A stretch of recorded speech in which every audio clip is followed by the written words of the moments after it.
Hi everybody, and welcome to the second Staffordshire Policy Hour. We had a great time last week with two of our MPs, and I'm really pleased to say that today we've got Alun Rogers, who's chair of the LEP and is a distinguished businessman in Staffordshire as well. So hopefully we'll hear a little bit more about how he's managing his two roles at the moment. Alun's co-founder and owner of Visual, which is a leading Microsoft Gold partner, but also, which I think is also really interesting, has been in the Sunday Times 100 Best Companies to Work for a number of years. So has obviously, it believes really strongly in a strong culture and ethos in his company. And it's also known as it's a company that develops gifted and talented people and spends a lot of time on making sure that it's got a good talent pipeline, which affects and helps both his business, but also the rest of Staffordshire as well. But as I say, he's really here as his relatively new role as chair of Stoke-on-Trent and Staffordshire Local Enterprise Partnership. Before we go into the questions and further details, we've got some housekeeping. So Laura, do you want to take us through housekeeping stuff? Thank you very much, Sarah. Thank you. And for those of you that have never been on a Chamber webinar before, my name is Laura Hodgkiss. I'm the event and training team leader here at the Chamber. So we cannot see and we cannot hear you today, but there are a couple of ways that you can communicate with us just so we can keep you involved in the webinar and make it really interactive today. So there, you can use the chat function just at the bottom of your screen, or the Q&A, which we will be doing after some pre-scheduled questions with Alun today.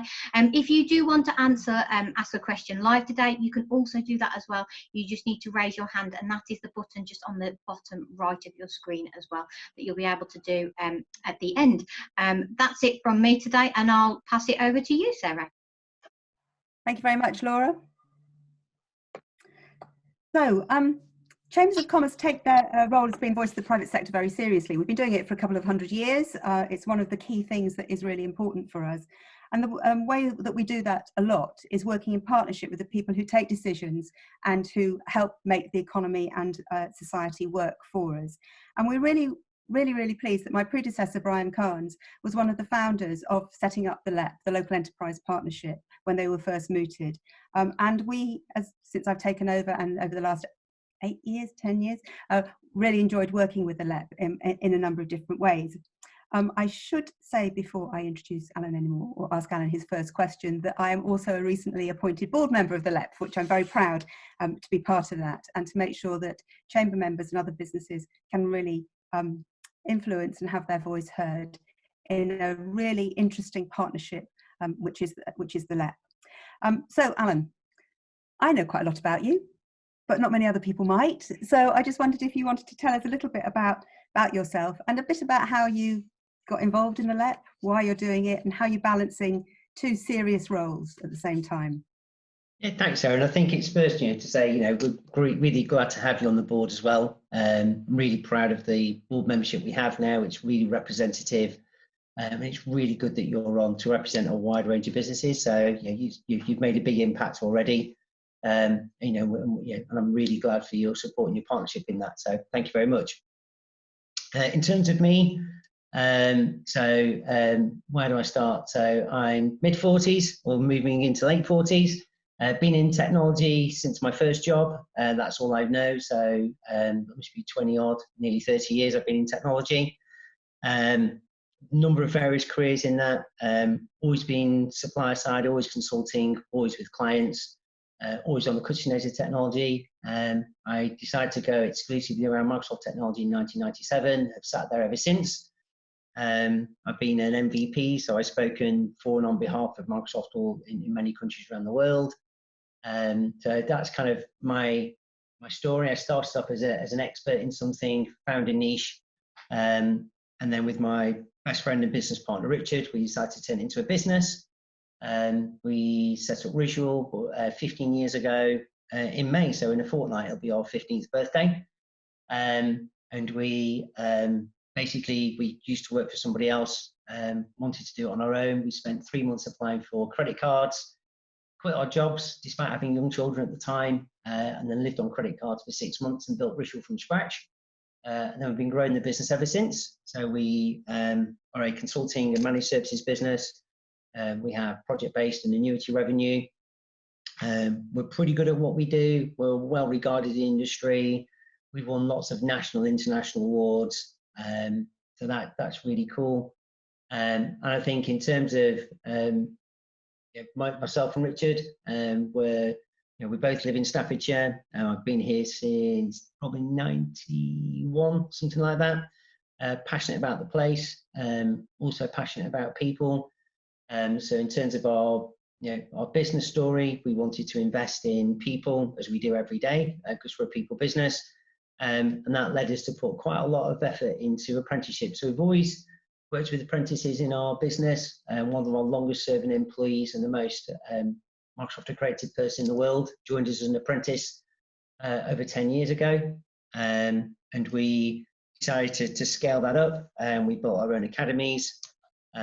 We were one of three organisations that founded the Azure partnership with Microsoft, apprenticeship with Microsoft, and that's rolled out nationally.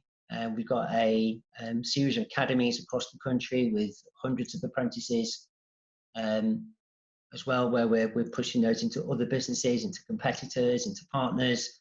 Because very passionate, as Rich and I are both very passionate about getting more people into this really good sector. It's treated us well, it treats society well. We make a big impact through the technology that we deploy. We make a big impact in the way we do business. So that's kind of my story. Got involved with the local enterprise partnership about 2.5 years ago-ish, I would think now. And was looking to be accepted onto the board. I was an exec board member for about a year, and then I stepped up to take on the vice chair role. And then since January this year, I went through a grueling interview process, and I'm now chair of the whole LEP as well. So it's been I've had an interesting life, and it's been an interesting journey with the LEP as well. But they're both, significant roles. How do you get the work-life balance, the work-work balance? How does that sort of work for you at the moment? Yeah, so it's the usual work-life merge kind of balance. I think I'd be wrong to say there aren't compromises, but I think no one's going to live forever. There's no free time in coffins, and there's no pocket in coffins either. So you've got to get the most out of the time you have. I enjoy being busy. I've always worked long hours. I've spent many times away from home, so I'm used to being busy all times of day and night. So I take a lot on, but really enjoy it. I think when you're doing things that make an impact, so in my business life, making impact, I can see the careers I'm building and how I'm helping people. And I've helped many people build really successful careers in my business life. And it's equally in the LEP, when you're doing something you enjoy and it makes a difference, you don't mind putting the effort in. I think that's true. And I think that, just the time that I've known you and the time that I've been on the board, I can see that you bring a very different dynamic. You are active in business, and I think that is really important to bring to the LEP board, so that it doesn't get just a talking shop. It is actually rooted with people there who've got a real understanding about how business operates. And I know you're an ambitious and driven person in a very nice way, but you are, and to build a successful business, you have to be. So where do you see the LEP going? What are your ambitions for the LEP? And then how do you see that being, how do you see what the LEP does being seen by Staffordshire? Yeah, so I think I'd be wrong to not call out the successes we've had in the in the recent past. So in the last 12 months, we've done a really good job of reforming the LEP. We've significantly improved our governance structures and the way that we're viewed inside the communities by the city and local growth unit who look after us. We've received a really good rating in our recent annual review, which I'm really proud of. So working with the team, and obviously none of it's down to me, it's all down to the team. But to work with them and watch them deliver a good result has been fantastic. So our initial objective is to get the LEP to be a well-respected and well-run organisation, which it is. And I think going forward, we want it to be very active. We want it to be very much representative of the business. We are a well-respected organisation. I expect that respect to increase.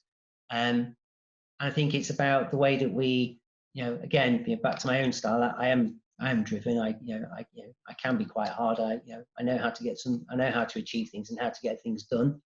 But I think it's also that, it's about how you do it, and bringing everybody on. And my legacy will be that we will have a solid partnership that's very vibrant, that's very active, and is really representing business and driving positive changes for businesses and lives in Staffordshire. I think it's interesting that you say that it's a positive and strong partnership. I would have to say you've got a vast number, me included, of people who are very opinionated, very strong personalities, who believe everything that I say is right, and how dare anybody disagree with me. How do you manage as a chair to sort of bring that together into a coherent whole? And how, what are the challenges that you have about making a good, strong board work? Because I think that's something that lots of people are starting to grapple with as we come out of COVID-19, where they need to look at their own governance structures and how they deal with criticism, but also drive things forward in a non-exec sort of way. Yeah, I think, well, I'm hoping the way it works on our board is that we do have some very strong characters. And as we went through the last round of recruitment, we deliberately picked that. I don't think that's a problem. Just because people are strong characters isn't a problem. Because people disagree, that's not a problem either. The most important thing is that you have a board culture that's about respect. It's about making sure that everybody is allowed to have an opinion, everyone's allowed to share it, and everyone, but you also know that if you're allowed to have an opinion, you have to expect that other people have an opinion you might not agree with, and might not win the argument, but that's the whole point about you being given a voice. By being given a voice, you have to accept that you might not win. But what that does mean is that from and you will know from your short time already on the board that, we have discussions, things can be robust, but it gets dealt with, and that's good. It means that all views are represented. It means that what the LEP does is genuinely representative of the community in the area and the business community that it serves, and it's genuinely representative of the board members' views. And it might be that, I personally might not agree with everything 100% of the time, and neither may you, but I will absolutely feel confident that it's the right view, it's the right decision for the board, and it's representative of all the people, and that's the most important thing. And I think that definitely comes out as well. I mean, I think one of the things that has been a challenge for LEPs, and I hear this from my colleagues up and down the country, is getting this balance between the public and the private sector, because it is a partnership. I think we've seen with COVID-19 really that the government will use the levers that it's got, which largely are through the public sector, because that's the way that they can get money and support out really, really quickly. So I think that from the LEP's point of view, there is that how to get how that partnership is working between the public and the private sector, and any tensions or any synergies that you feel that there are there, and how you see the LEP positioning itself with government to be the conduit of support in the future, if that's the way you think it should go. Yeah, so I think, again, the most important word in the LEP is that we are a partnership. We're very lucky in this area to have really good political and public sector leaders, and the support we get from them is incredible. And again, working with our MPs and through our through the board membership, we have good representation nationally and locally. So I think that's really important. And I've nearly forgotten the rest of the question. You're on mute still. You're still on mute. I can really remember it. I think it was partly about how you see government using LEPs in the future. So thanks for the prompt. So I think in terms of we are the business voice on the ground. We are well connected from a local government perspective.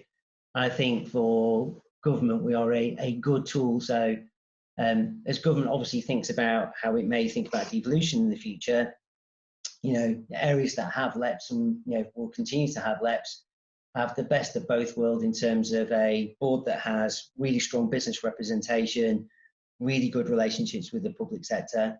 And again, in our board, we're very lucky to have some really excellent local authority board members and some good politicians that make that work. And therefore, I think from a government perspective, we are a precise tool to get things done. We are a very efficient communications method to understand what's actually happening on the coalface. And I think, again, in terms of hitting scale, we're a way to hit scale across the entirety of our patch very quickly, in terms of either understanding what's going on or in terms of execution. I think that's fair enough. I think that's good, and I think that's how the government should use the LEPs much more, and I hope that they will carry on doing that. I think working with the chambers and the LEPs and other organisations, the local authorities, I think over this crisis has shown how pulling together can really. We all have different roles. There is some overlap, but actually we all work really well together. And I think it's been very positive for Staffordshire how it has worked here compared to how I've seen in some other parts of the country. There are a couple of other bits, which is just about the LEP, sort of structurally, really, I suppose, is for those of us who've been around for long enough and have looked at the LEP in various different guises, there is still the thorny question of geography. And whether we are one LEP or have an overlap. Any idea when that's going to be resolved, and what's your feeling about it? In all honesty, I'm not sure when it will be resolved. I think for hundreds of years, the administrative boundary has been around county lines. Economic development isn't different to anything else, and the way that we have local administrations countries around county lines. So I naturally feel that as the chair of the Stoke-on-Trent and Staffordshire Local Enterprise Partnership, I feel that my boundary is within the county lines, and that's based on many years of convention and etc. I think you do have questions around influence around economic geographies. I think the thing is at the heart of it is that the mission of the LEP is to improve the economic performance and productivity of an area as measured by the businesses and employees in your area. So where you may be commuting somewhere else, then whatever helps happen somewhere else isn't actually something that's within the remit of your LEP. So for all the businesses that are local and in Staffordshire, you are in the remit of the LEP, you're in the remit of our agenda. If there are people working elsewhere, then they are influenced by the economic somewhere elsewhere. But our remit is the businesses that are located here and the people that are employed here, and therefore I believe it is the whole of the county. We've put a lot of effort into developing our industrial strategy, and we've taken the data for the whole of the area, and we devised a strategy that works for everywhere. We've been very careful to make sure that we've come with the right horizontal themes as well as the local and vertical themes that are right for this area. And I believe that as we go through the challenges that COVID is producing for us, that work we've done will put us in good stead in terms of understanding with some real clinical accuracy about what we need to do in what order, and to which areas of our economy to help us come through the other side of this better and stronger. And I think in terms of, from a geography perspective, it is all Staffordshire as I see it. We are having, improving relationships across the area. We take the LEP when we are out on the road, if any of us can ever leave the house ever again. We take our board meetings across the patch. So we've been to Lichfield, we've been to Burton, we've been to Newcastle, we've been to Stoke-on-Trent, we've been to Stafford. We make sure that the board is represented by people geographically across the entire patch, and we make sure that the board performs its work across the patch, and we engage with local businesses across the entire patch as well. In terms of when the actual thing is resolved, I don't know. In many ways, it's immaterial. Business doesn't understand borders, it doesn't understand boundaries. Business just understands business. As far as I'm concerned, we will represent business wherever they are, wherever they need us within the county of Staffordshire. Cool. That's really, really helpful. I mean, you alluded there to the local industrial strategy. and the work that we've done on developing the strategy. Do you want to, I don't know, I mean, I think you did a really good consultation exercise on all of that, and you got lots of people to contribute to it, but perhaps you could give a brief overview and summary of some of the highlights and the areas where you think, well, A, what is it, and what's it for, and B, what's in it? Yeah, of course. So, I was the lead board member for local industrial strategy before I stepped up to be chair. So it's something that's dear to my heart. I'm often known as Mr. List locally, and it's been a really interesting piece of work. So the background to local industrial strategy is that the government produced its national industrial strategy in December 2017. They then socialised that through 2018, and the back end of 2018, they then asked local enterprise partnerships to create a localised version of the industrial strategy. For those that can't remember, it's based on three pillars. So you've got the 5 foundations of productivity, which are people, ideas, infrastructure, place, and business environment. It's then asks you to think about the sectors which you think are important, or verticals for your economy. And then in the context of 4 grand challenges which we believe will be facing the economy in the long term. So those are future mobilities, we move to different types of mobility. Clean growth, as you think about the energy situation, the environment that we want to think about. Data and AI, and aging population. And obviously a few of those are really prevalent during the COVID situation. So actually we've had to think about shielding the aging population to protect the NHS, the rise in digital consumption, and the fact that we're doing doing this as a webinar rather than a meeting, shows that was again a good bet in terms of where data and AI and technology will play. Again, from a clean growth perspective, our energy consumption is at the lowest it's been. We've had our first ever month of no coal consumption this last month, primarily down to heavy industry being closed down at the moment. And again, if you look at the future mobility, if we start the economy back up, are we all going to be in our cars, commuting to offices every day? So again, as a piece of work, it was an excellent piece of work. And as a strategy piece of work, again, it stands the test of time, which I think I've just illustrated. For our area, it was really good for us. It came at the right time as we wanted to reform the LEP, become much more strategically driven. So I always say, our LEP is strategically led and data driven. We worked with some really good consulting partners to go and create an evidence base. There's hundreds and hundreds of slides worth of data, so we understand this area forensically over a decent amount of time, so we can understand trends. All of our graphs are now broken because they all did that and that. They all have lumps and bumps in them based on March. So that creates a challenge as we go forward. So we understood the geography, the data of the area very well. We then went and consulted with various industry groups, focus, interest groups,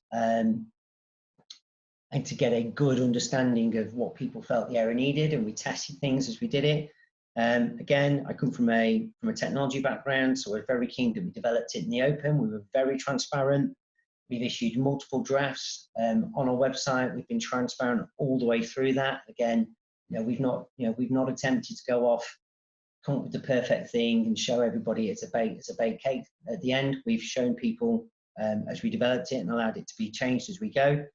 And we now have a really solid strategy, which we just are working through signing off the exec summary now that we can start to publish. And the next step will be take that through Whitehall and get government buy-in once people aren't quite as busy worrying about a global pandemic. We've had one of the questions. I mean, is that going to be one of the main tools for us to be able to access and bring funding through, like the Shared Prosperity Fund, into this? And will that play into the levelling up agenda?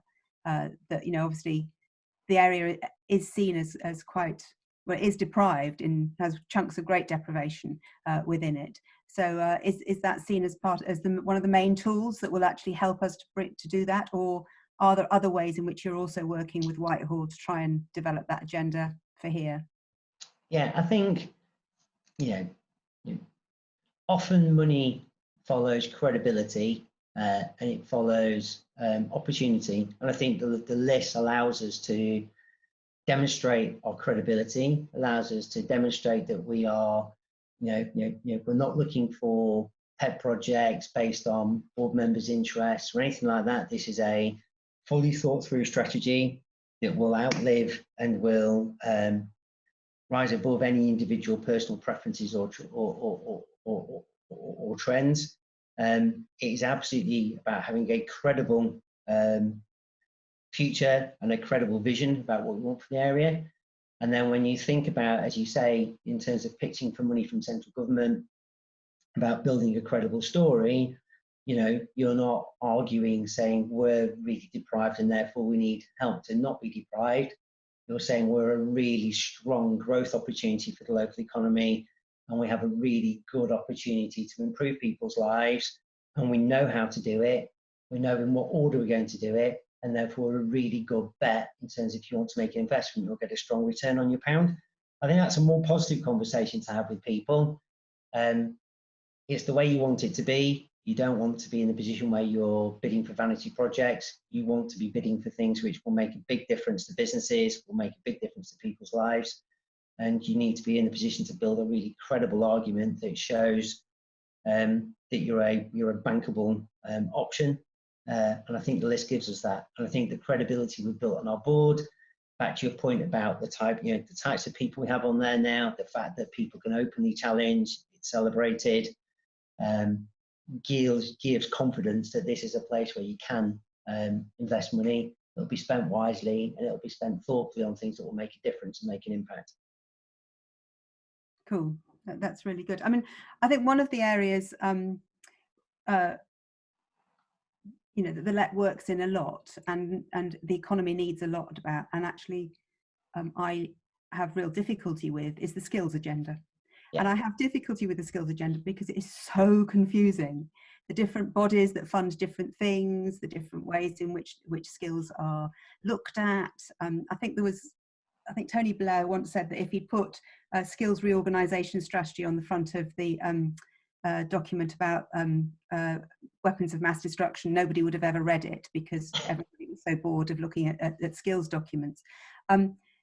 How does what's the LEP's view about skills? How's it going to make them really work for Staffordshire? How do we make them independent of national stuff so that it really serves our local economy? Have you got any thoughts on that?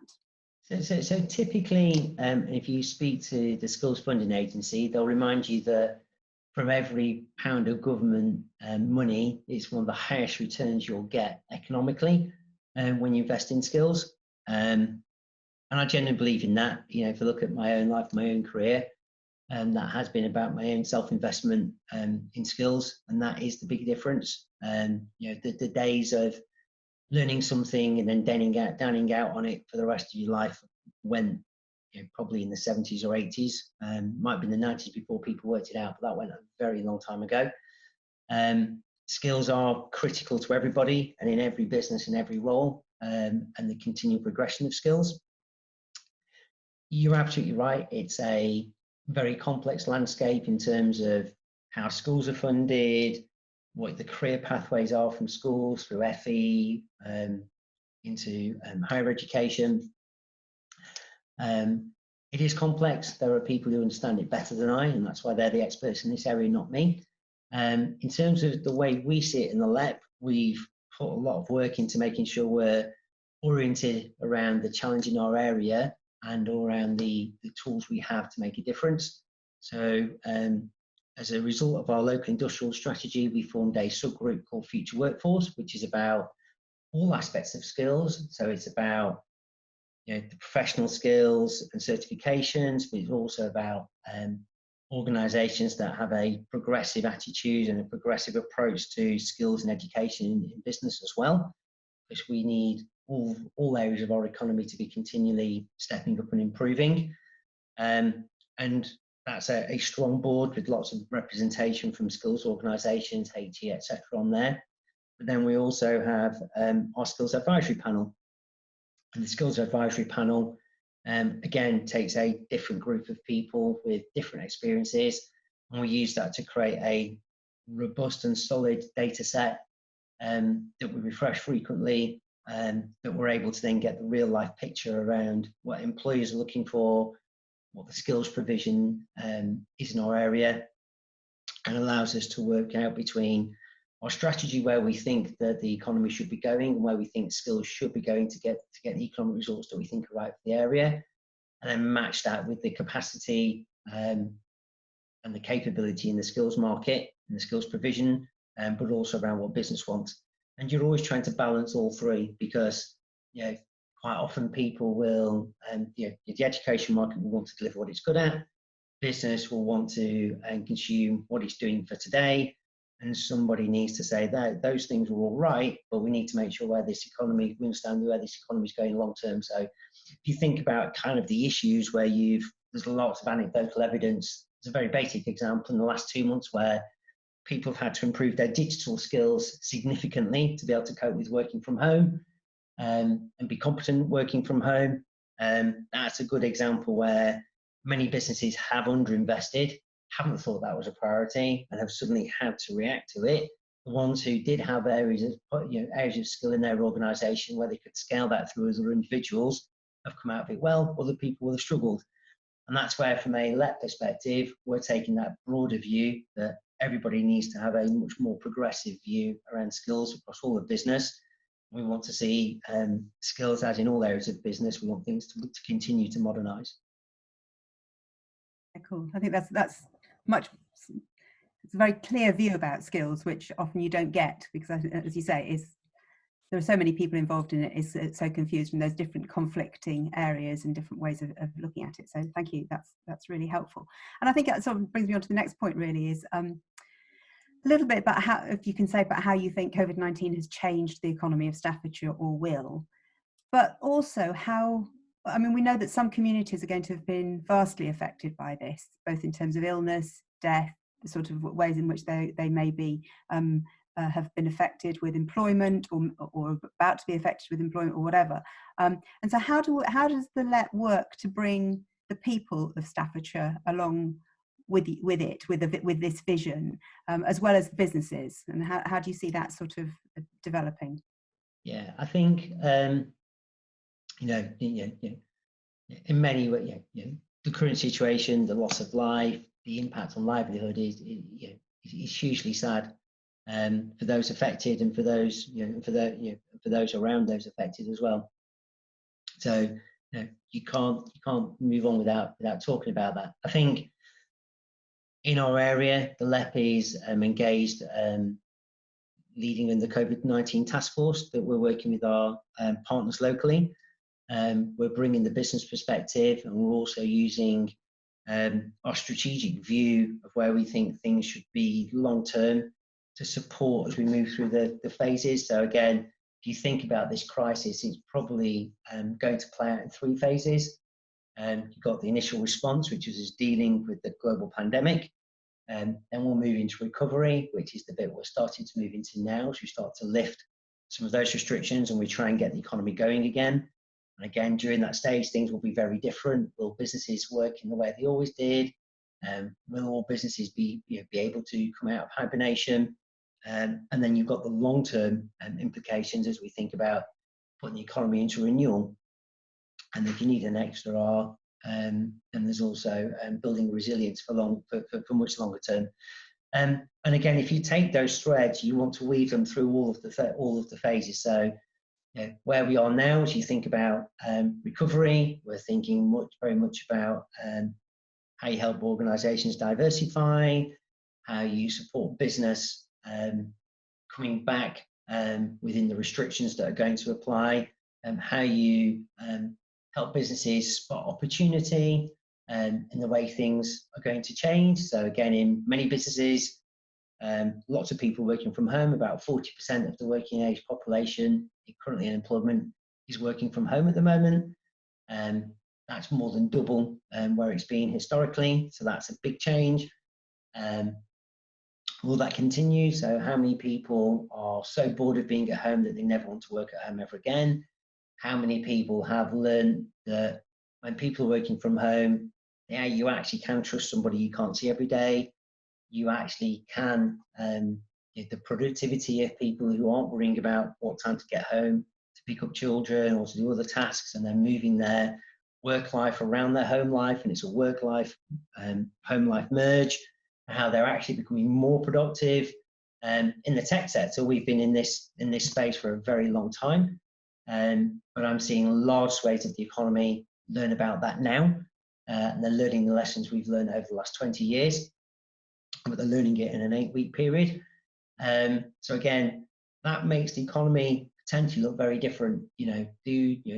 How much office space do we need in the future? Do we need offices as places to go in and sit in and work, or office space is going to be places to go and meet colleagues on the days when you're not working from home? So all those things are the things that I've gone through in my own business, and the tech sector's gone through.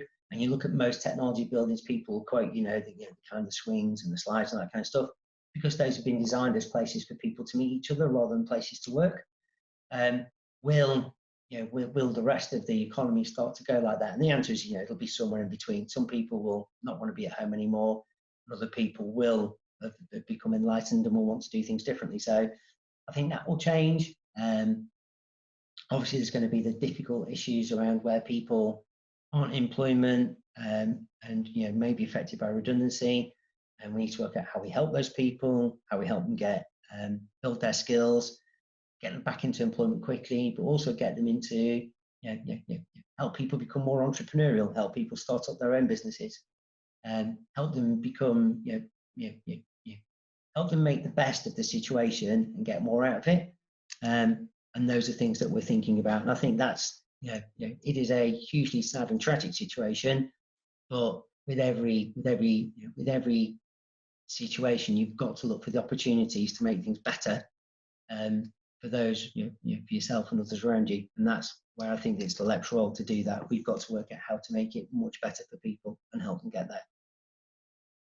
Cool. Well, I think that's really positive to look at it from that point of view, and I'm sure that there are lots of businesses who would like to help to take that vision on and drive it forward. I think that is really important. I think you're absolutely right about spotting the opportunities. I mean, one of the things that we've done as a chamber is we've been in touch with our chambers overseas, and we're now running a whole series of webinars working with British chambers overseas to spot opportunities, work out how we can develop new links, looking at whole new markets. I think we had UAE this morning and Colombia last week and Belgium next week. So I mean, it's a real mixed bag. But without this sort of technology and without this situation, we wouldn't probably have pushed that as fast and as hard as we had done. So I think that there are ways in which people can look at the situation to try and make changes and make things more positive. And that's the paradox: is your own world has got smaller, tied to your own home and your own grounds, your own garden, and the world's actually got smaller too, because as you say, now that you're using technology, you can fly around the world in a couple of conf calls.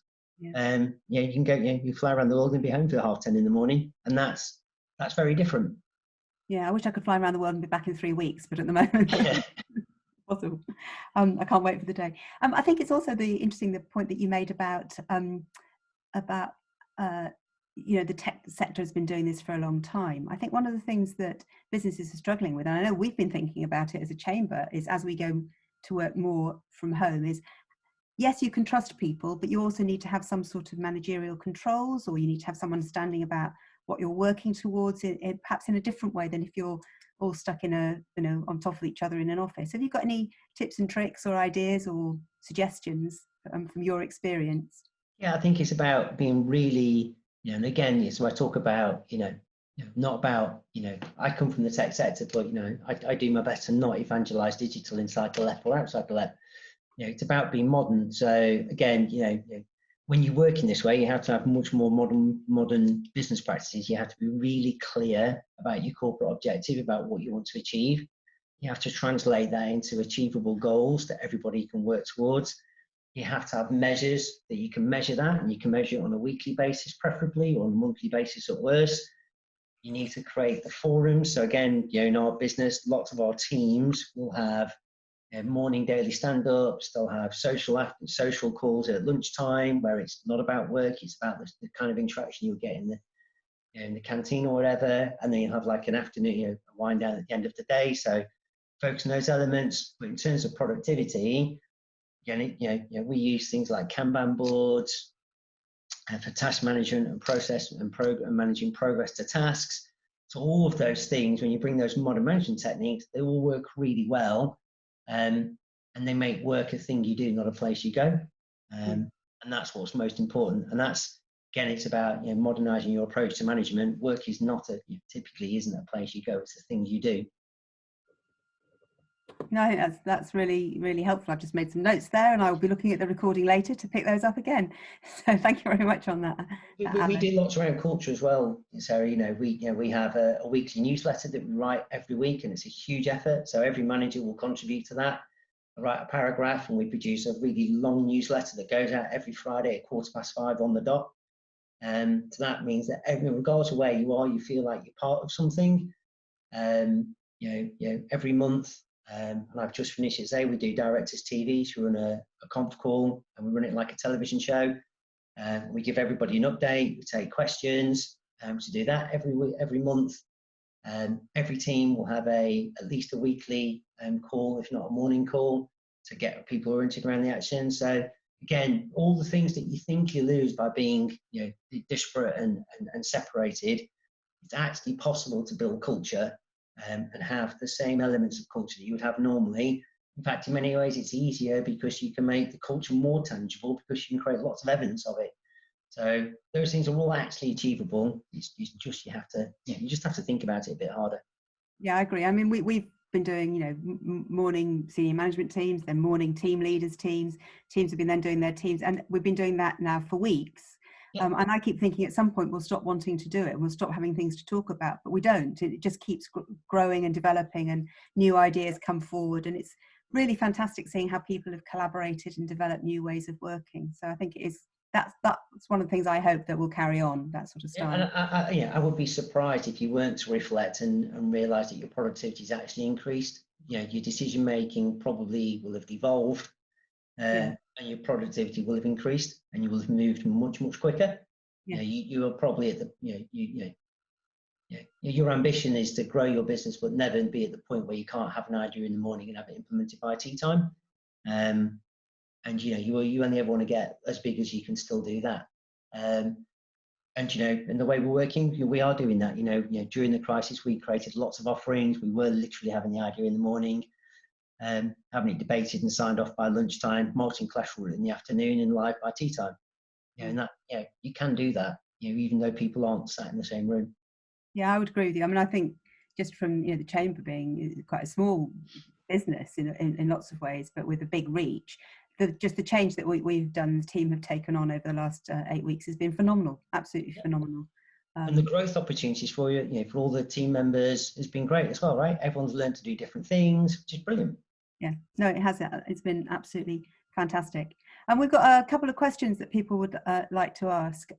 One of which I think we've touched on, perhaps you'd like to talk a little bit more about it. So emerging and startup businesses are crucial to recovery of the UK economy. What's the LEP strategy towards that going to be?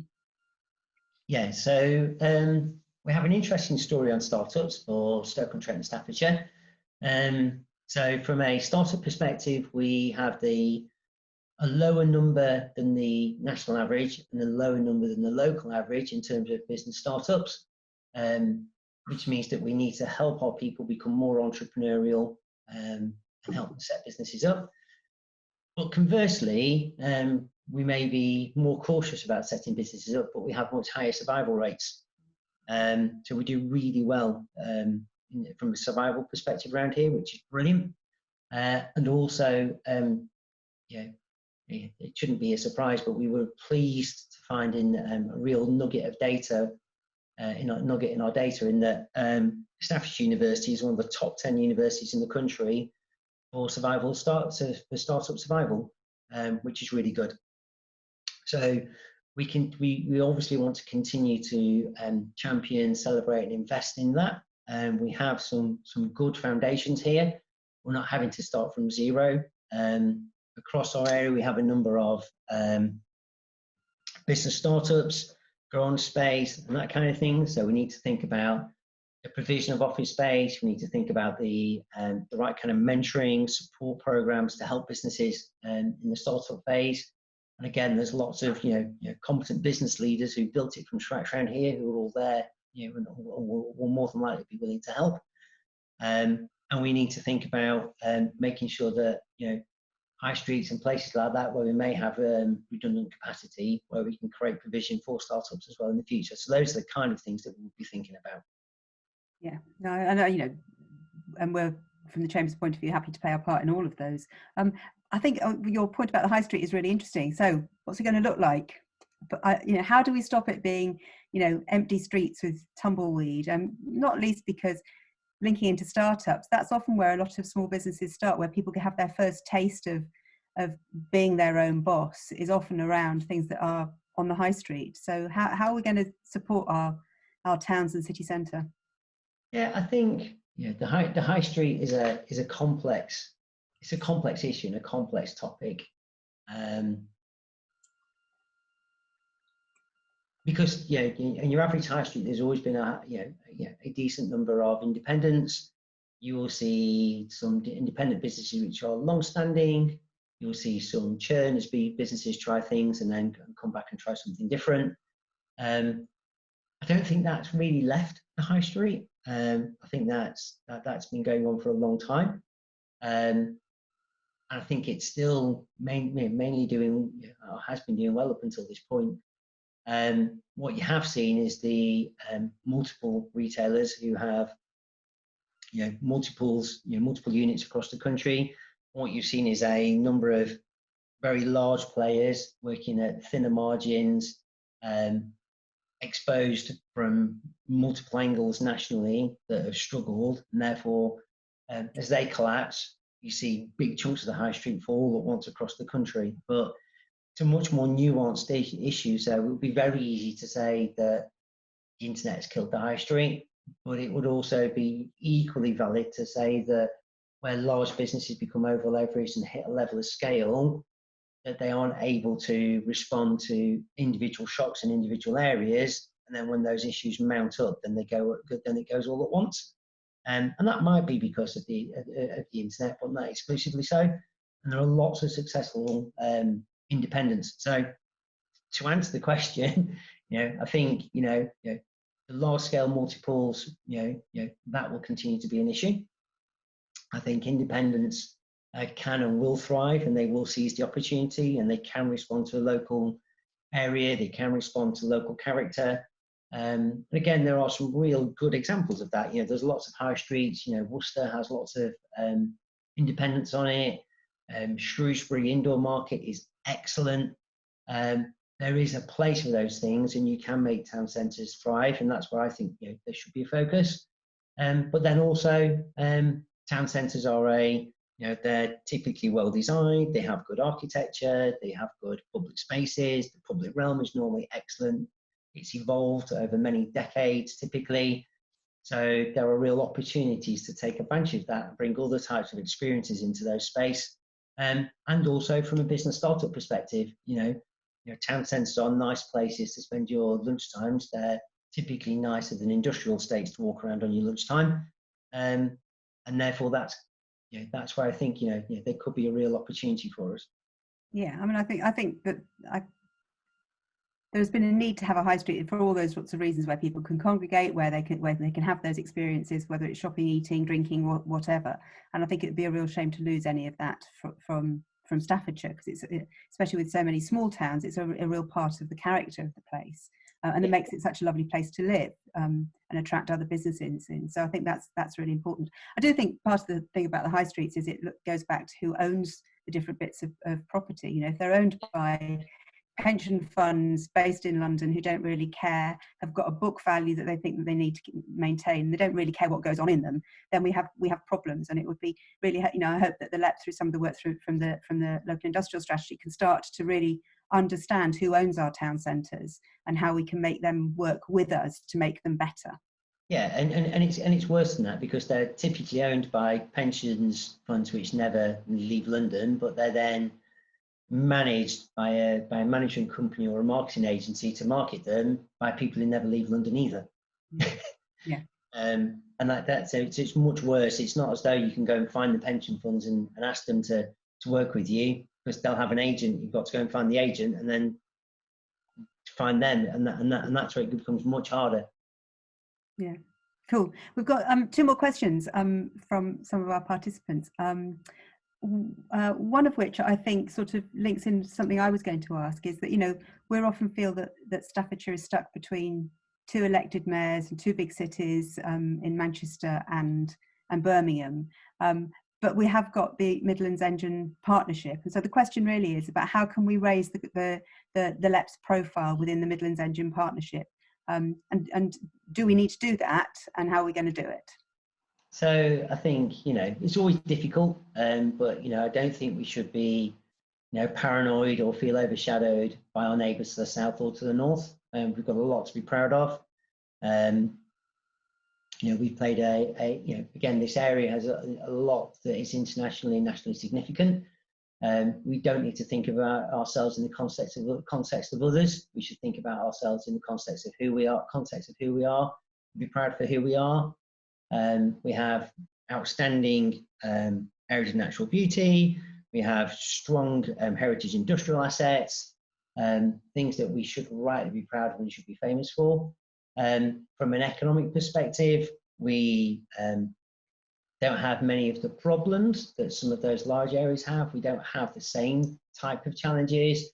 We don't have, you know, 6 of the largest social housing projects in Europe in either of our areas, which one of those areas does have. We don't have the problems that knocks on at the scale that it does knock on. We are really well connected from an infrastructure perspective. We've got 2 West Coast main, well, multiple, we've got you know, many West Coast mainline stations. We've got HS2 coming here. We're served well in the south, left, right with the A5. We're served well in the north, left, right with the A50. We've got the A38 down one side. We've got the M6 down the other side. There's not a lot to be apologetic or intimidated by others about. We stand in our own right, and we have the we have the best of both worlds. We can take advantage of the opportunities to the north and the south, but we can stand well and strong in our own right. You know, this is still a £20 billion economy here. This is not, you know, it is not insignificant by any description, by size, by capability, by opportunity, by size of the economy. We are not insignificant, and we should never think like that. And I certainly don't. No, I think that's right, and I think we are being seen more as a partner by the 2 big cities increasingly, which is really good to see. Really good to see. They would love to have what we've got. To concentrate on. Yeah, well, they would love to have what we've got. They would love to have the connectivity, the right balance in terms of quality of housing, right balance in terms of commutability. They would love to have what we have. Cool. We've talked a little bit about the partnership. We've talked a lot about the public and the private sector, but there is also, of course, the voluntary sector, and they have a massive part to play and do play in the area, not just supporting some of the more vulnerable in our population, but also in terms of economic growth and development and a way of generating new ideas. Does the LEP have a policy for and a strategy for supporting the voluntary sector? And you know, what's the engagement at the board level? So we've been keen to involve with the voluntary sector all the way through. So in terms of developing our local industrial strategy, we've made sure it's been available for everybody to comment on, and we have engaged. In terms of voluntary sector, we don't have any board members which represent the voluntary sector explicitly, but we have lots of links with board members into those areas and have worked with them, myself included. But you're right, it's maybe something we could think about, becoming more clear on our policy or our strategy towards. I think that's good feedback. Yeah, cool. Thank you very much. I certainly don't think we've ignored them, but I think we could be more clear. I think that's fair. I think that would be good, and I think it'd be good to get them more engaged in some of the areas around this where they have some real expertise and understanding and can put a different perspective on some of those areas that we're working on. And I think it would be good to get more of them involved as well. So yeah, that would be good. My sort of final question really is, we've talked about it a bit before, but there's always been this productivity conundrum. And you and I were talking about this the other day. And actually with lockdown, with people on furlough and productivity for those companies that are still working to some extent largely unaffected, how do you see all of that playing out for the economy? Yeah, I mean, it is going to be a very interesting time for us to look back on when we look at the data. So when you do hibernate large areas of the economy and you do it for such a period of time, you generate a lot of data. So the fact that this has gone on for nearly 8 weeks as it is, and it's likely to go on in some form for probably another month or 2 or 3 or 4, you're going to be able to compare a whole quarter this year with a whole quarter next year, and a whole month this year and a whole month next year, or a whole series of months, which will mean that you'll start to understand from a data perspective what's changed, what works in your business, what doesn't work. We know that there are 7 million people furloughed across the country. We know that that's just over 21% of the entire working population, which is currently paid not to work. And there will be businesses, most businesses have furloughed, or many businesses have furloughed to 20% of their employees. They will be looking at how operationally effective they are now, what needs to change, but also how their working practices might need to change going forward. But also what we can do in terms of how this impacts productivity and whether there are ways to make it different in the future. Yeah, I mean, I would hope that people are looking at the staff that they furloughed, and as you say, looking at their businesses and finding out where the gaps are and where the new opportunities are, and maybe reskilling, upskilling, changing those people, because they've already got a loyalty to the business, and a commitment to the business, Yeah, and they'll have knowledge, and like I say, you may work out that you can produce as much revenue with the team you have, but actually you've built in your R&D costs to take the team that you're going to get back from furlough to go and develop something new. Yeah. But in the past, you never thought about it as R&D, which probably you could do now. Yeah. And there are, if you speak to advisors, there will be tax credits available for you around innovation. So R&D tax credits. So they will be applicable as well. You will be able to explain that these people are doing new things for you in your business, and you'll be able to get R&D credits for it. Yeah, and I think R&D tax credits are a great thing, and I know that Stoke-on-Trent is quite low, or has been quite low in its take-up of it. It'd be really good to see that rise. I think we've just come to the last few minutes, really, and I'd like to thank you very much, Alun. I don't know if people know, but the Chancellor has extended furlough to October, which I think for lots of businesses is going to be a real lifesaver, and will give us that chance to taper, to change, to adapt people's roles. And I hope people take on board what you said about using that time to develop new things and to take on new opportunities. So thank you very much, Alun. Thank you very much, everybody, for attending. Just a couple of things to say. We have got a policy hour on Friday morning at 11 o'clock with Theo Clark, who's the MP for Stafford. So if anybody would like to join us for that, please do let us know, and we can log on. And then next Tuesday, we have a policy hour with Karen Bradley MP, who's MP for the Moorlands, and Kate Griffiths MP, who is MP for Burton. So again, different people showing different perspective about what they're doing for Staffordshire, and your chance to talk to them and get questions to them. So I do hope that everybody will join us then. If there's any questions that haven't been answered, we will pass them on to Alun, and he will get back in touch with you. I'd like to thank Alun very much for his time and for being so frank. I'd like to thank you all very much for attending, and good luck, and speak to you all soon. Thank you very much. Goodbye. Thank you. Bye-bye.